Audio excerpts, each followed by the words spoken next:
scary. I'm just thankful he's alive. I'm just thankful.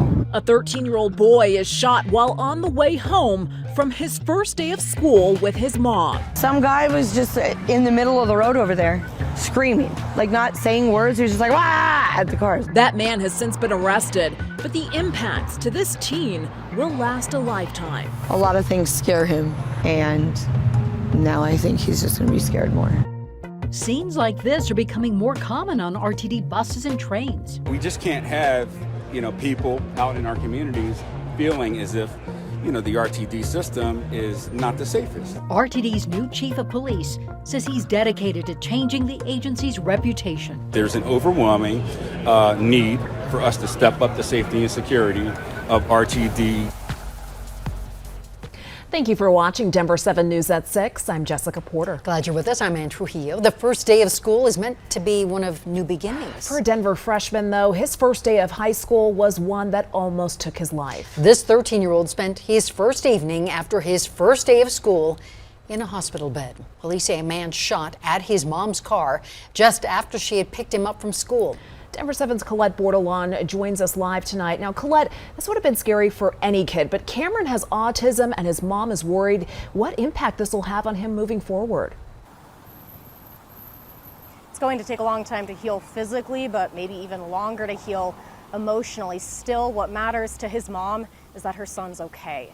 This is Cameron and his mom, Carrie. He's out of the hospital and recovering with his arm in a sling after being shot once. She says a total stranger stepped in front of their car and was yelling at them.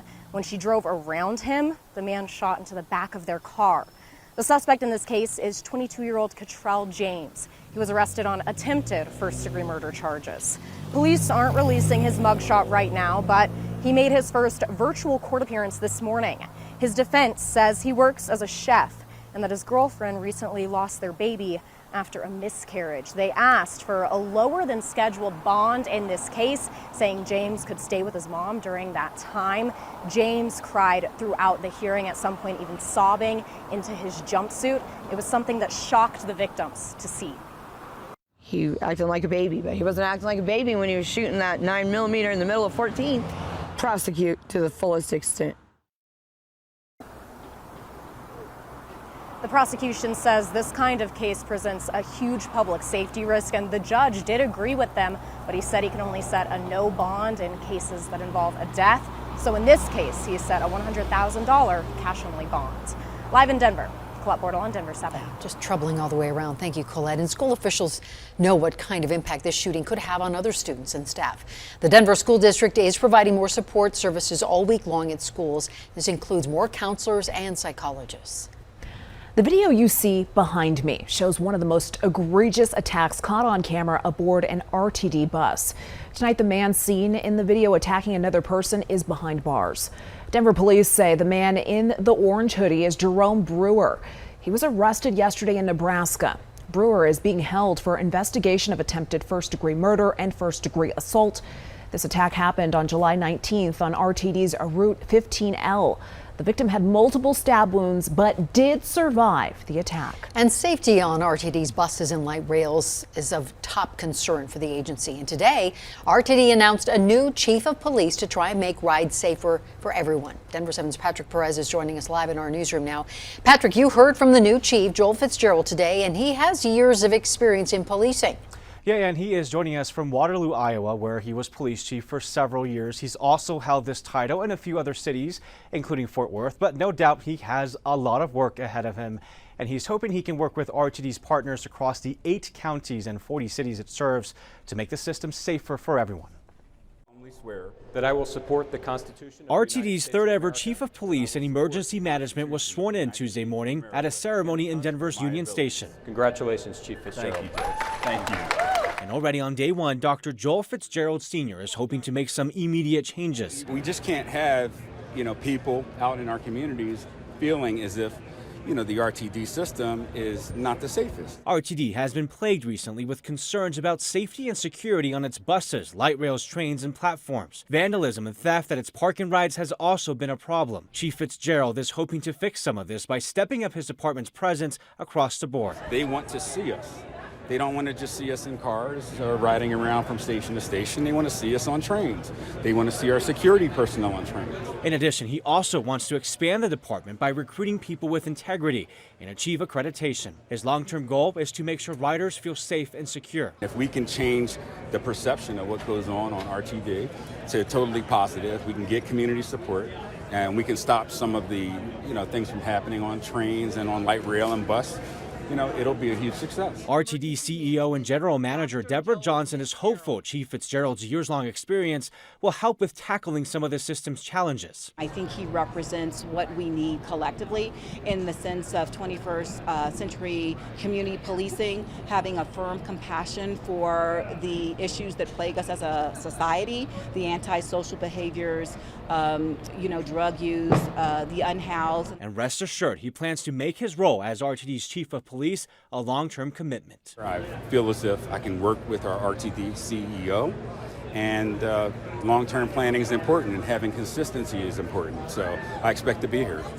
So one more thing to know, Chief Fitzgerald is the third RTD Chief of Police and its first black chief. He was also the first black police chief in his previous 4 positions with that title. RTD CEO and General Manager Deborah Johnson, you heard from her there. She hopes that this will give the agency the opportunity to embrace diversity, not just in people, but in thought and experience.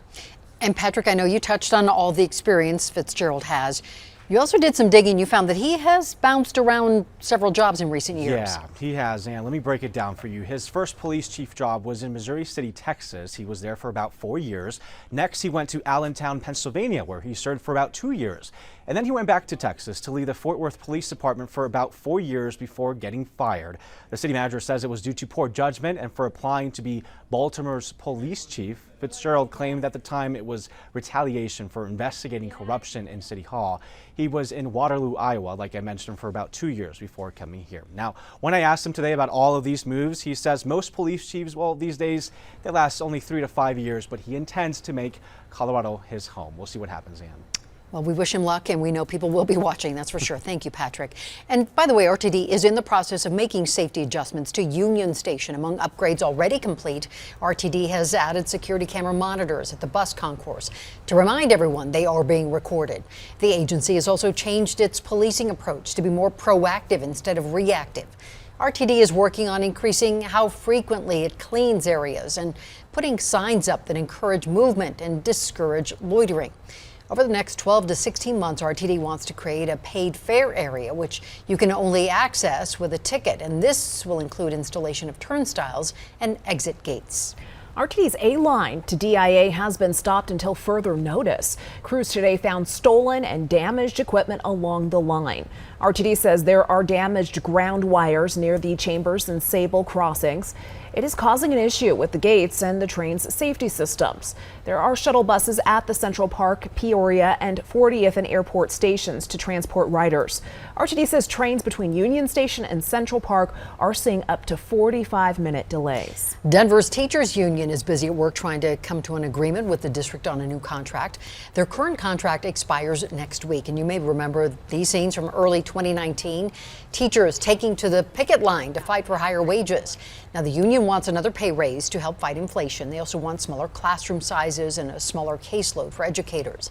The union hopes to have bargaining finished by the end of the month. Our Denver 7 viewers have helped us give back to the community all summer long. So today we got to share some of your generosity with those who need it most. Here's Denver 7's Shannon Ogden.